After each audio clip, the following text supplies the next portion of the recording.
Live from our 7 Tasmania studios, your nightly news with Rachel Williams begins now. Good evening, everyone. Tasmania Police has been left bitterly disappointed with more than 1,000 drivers caught speeding on our roads this holiday season. It's a concerning statistic that's left officers pleading with motorists to drive safely and think about the lives of others before getting behind the wheel. It's a simple message from our first responders. Pay attention to the road and what's going on around you, because it's in a matter of an instance, everything can change forever. 3 18-year-olds, a 30-year-old and a 69-year-old, all losing their lives after an horrific holiday season on Tasmanian roads. Any fatality is one too many, but to have 5 during the festive season is certainly devastating to those families and the loved ones involved, and very concerning to police. The annual holiday police blitz, Operation Crossroads, finished last night. Over the last 12 days, police conducted almost 31,000 random breath tests and charged 88 motorists with drink driving and 97 with drug driving. It's just that small percentage who feel that they've got to put themselves at risk, the risk of their passengers, and indeed the risk of other law-abiding road users. Police have also issued more than 1,000 speeding tickets, as well as around 200 infringements for inattentive driving or mobile phone use. Now they're already looking at how to make our roads safer this time next year.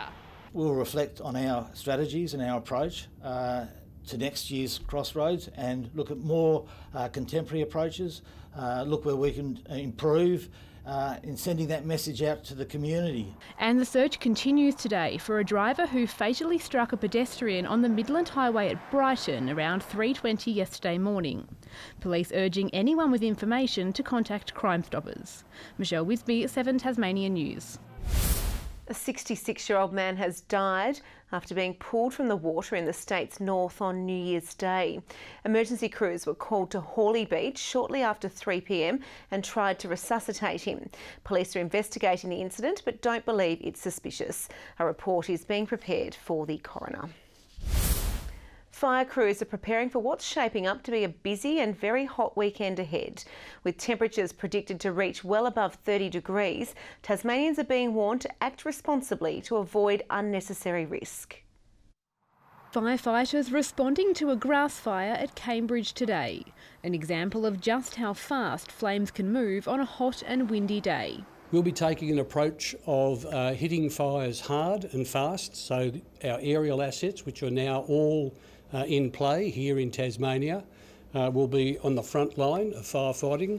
Severe fire weather is expected for the next few days as temperatures hit the mid-30s. It's probably a late start to the season for Tasmania, and certainly what's predicted coming on Friday will be the worst we've seen to date. A bushfire currently burning in the southwest has already torn through 2,500 hectares of land. At least 14 bushwalkers were helicoptered out of the region as a precaution. Any fire that's currently in the landscape we anticipate will grow in dimensions over the next coming days. The Park Service already planning to close some campgrounds and tracks to keep the public safe. We have fire restrictions on the east coast and along the north coast at the moment, so on Friday those restrictions will be extended statewide, so all reserves in Tasmania will have campfire restrictions. It's back to being conscious of where you are and what you're doing and making sure that you are aware that we'll have fire in the landscape. Police have also determined a Christmas Eve bushfire on Burnie Island was deliberately lit, asking anyone with information to contact Crime Stoppers. Michelle Wisby, 7 Tasmania News. Tasmania's fruit growers are patiently waiting for the fruit fly exclusion zone to be lifted in just a week's time. It's been a tough year for producers, but there's hope on the horizon with good seasonal weather and strong demand. Brett Rosendale's farm has seen it all. Floods in 2016, blueberry rust and then the impacts of the fruit fly exclusion zone. It's all taken a toll on both Brett and his wife. To see good quality food thrown away was really difficult. And it still is. Like the ongoing effect of it still affects both of us greatly. Their property was removed from the zone last year, but the crisis had already taken a bite out of their income. We put in a claim for $127,000, which was our losses, and we was compensated 81. Of that, we have to give back 10% GST, which I don't really understand because fresh food's not meant to have GST on it. It's been a mixed year for berry growers. While Brett expects to be down on the average harvest to 10 tonnes of mostly raspberries, it's a different story for big producers outside the control zone and unaffected by fruit fly. Look, we'll probably do about 750 tonnes of strawberries and 90 tonnes of blackberries and about 180 tonnes of raspberries this season. Good weather and strong demand has seen Tasmanian berries double its production. Around 200 workers have been busy harvesting the fruit across the Elizabethtown and Exton farms. Fruit Growers Tasmania is also upbeat as the 9th of January looms for the zone to be lifted. Season's going extremely well. In the cherry context, everything's going really well in terms of quality of product. Thankfully, we've gone past the little bit of wet weather, good sunny weather, nice temperature, and leading to quality fruit. Berry industry's going extraordinarily well. Meanwhile, Brett has his advice for those who ever face struggles like his. Just stick with it as best you can, and just do what you can to get through it, and if at all possible, just keep going. Sean McComish, 7 Tasmania News. Revellers at this year's Falls Festival at Marion Bay have been praised by Tasmania Police for their good behaviour. Around 13,000 music lovers attended the 3-day festival, which finished yesterday. Police had a strong presence, conducting breath tests and patrols with sniffer dogs, but said there were no arrests or major incidents.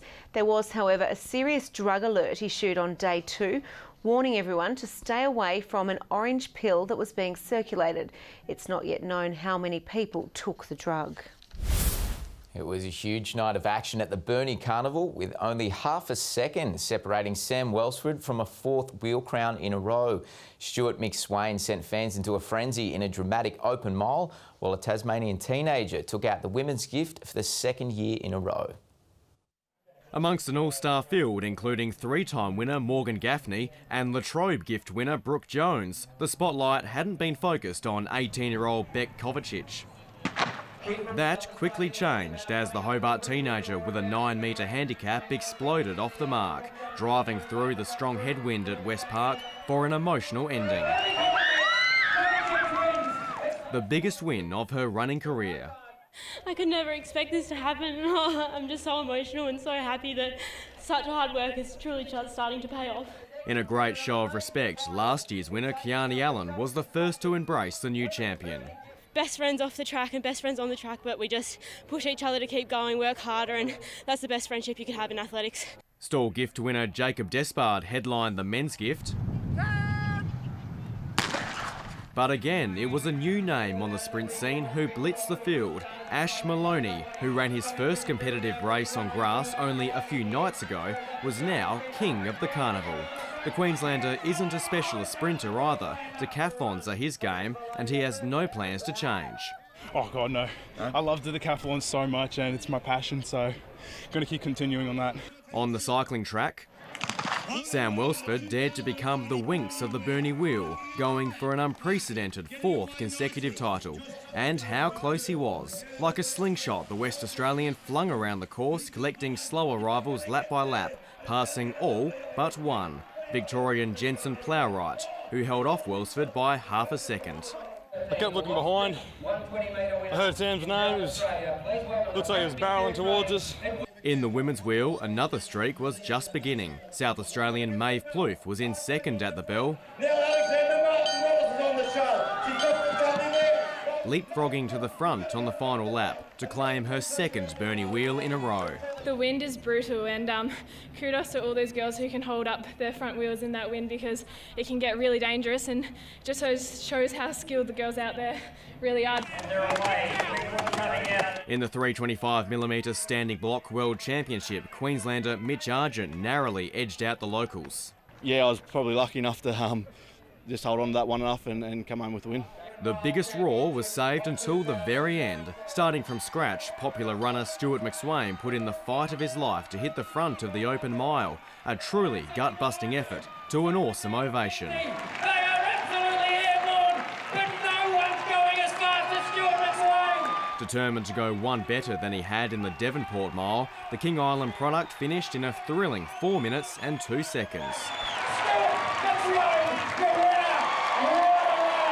He described the race as a dogfight, but the big Burnie crowd helped shave off the seconds. I look back on this time last year and I'm definitely in better shape than I was. I've said to people in the past, I reckon it makes about a second a lap minimum difference if the crowd gets into it. So yeah, that performance owes a lot to the crowd tonight. Tom Johnson, 7 Tasmania News. The 2019 Tasmanian yachting season has kicked off with a world-class fleet battling it out for King of the Derwent honours. Sydney Hobart overall winner Alive capping off a huge week, breezing over the finish line well ahead of the pack. The first time in history, all 3 overall winners of the Sydney, Launceston and Melbourne to Hobart have competed, with Tasmanian yachts Alive, Whistler and Philosopher among the early pace setters. Unique and something that you may not see again, and it's a credit to the sailors of Hobart and Tasmania. Just days after lifting the Tattersall Cup, Alive was a cut above the smaller yachts as the 66-foot keeler cruised away from the fleet. Launceston and Melbourne to Hobart line honours winners Fork in the Road and Oscana trying but failing to narrow the gap. With the wind playing hard to get, slow and steady was the order of the day, but the competitive spirit remained. Close shaves always part and parcel with the iconic race. A prestigious race, and yeah, they'll be all trying out there. There's no doubt about that. They may be nursing a few hangovers, but they'll be well and truly gone when the gun goes. Alive never in doubt for line honours, followed in second by Oscana. The race capping off one of the most memorable weeks of yacht racing the state has seen. Good evening. The fine holiday break weather flowed over into today. Great for those that took extra annual leave. Launceston the state's high with 28, Hobart 25 today and Devonport 24. Temperatures generally close to average. Friendly Beaches 25, Ouse 24 and Grove 23. Low Head and St Helens 22 degrees. The Islands in the low 20s and Strawn 19. Low-level clouds streamed over western areas of the state today, but mainly clear skies were prevalent. The onshore flow produced low cloud over coastal Victoria and New South Wales. A frontal cloud band approaches southwest WA with patchy middle-level cloud over parts of the mainland. The monsoon trough extends through northern Queensland. Tomorrow a high over the Tasman Sea extends a ridge over Tasmania with a trough to the north. A cold front grazes Western Australia, pushing a trough to the north as well, while tropical cyclone Penny redevelops over the Coral Sea. East to northeast winds 5 to 15 knots before reaching 20 knots and also later 30 knots over the lower east. Swells to 4 metres in western and southern waters. A strong wind warning for waters between Wineglass Bay and South East Cape. Hobart tomorrow. Mostly sunny, fine, 12 overnight, 28 the top, 28 also for Cygnet, New Norfolk, hot and sunny and 31 degrees. Launceston fine and sunny, 28 the top, 23 for Devonport, OK for Campbelltown too, reaching 30 tomorrow. For Burnie, partly cloudy and 22, 26 the top for Strawn, sunny 2 for Smithton and 24, and fine conditions also in the east with cloudy areas clearing, 23 the top for St Helens, 24 for Swansea and Fingal 26. UV all above 11 and that's extreme. On Friday, an absolute scorcher for some, New Norfolk 38 degrees or 100.4 on the Fahrenheit scale. Swansea and Hobart 36, Cygnet and Fingal 35 and Launceston 32. But a cooling down will occur on Saturday with showers over the east of the state, and on Sunday mainly fine after showers clear the east coast, a possible late shower for the west. An early shower in Perth tomorrow, a sunny hot day for Adelaide, fine in Melbourne, partly cloudy in Sydney but a shower about Brisbane. Partly cloudy, but the temperatures are holding up in Hobart, 21 degrees, even warmer in the north. Launceston 24 and Devonport 23. It's that time of year for New Year's resolutions, of course, Rachel. For the decades now, I've never been able to keep mine, but I'm certainly going to keep this one. For the last week and a half, my New Year's resolution is not to eat ham again for, another 5 years. The free ham. Thank you for that, Beth. That's all your news for now. Thanks for joining us. Good night.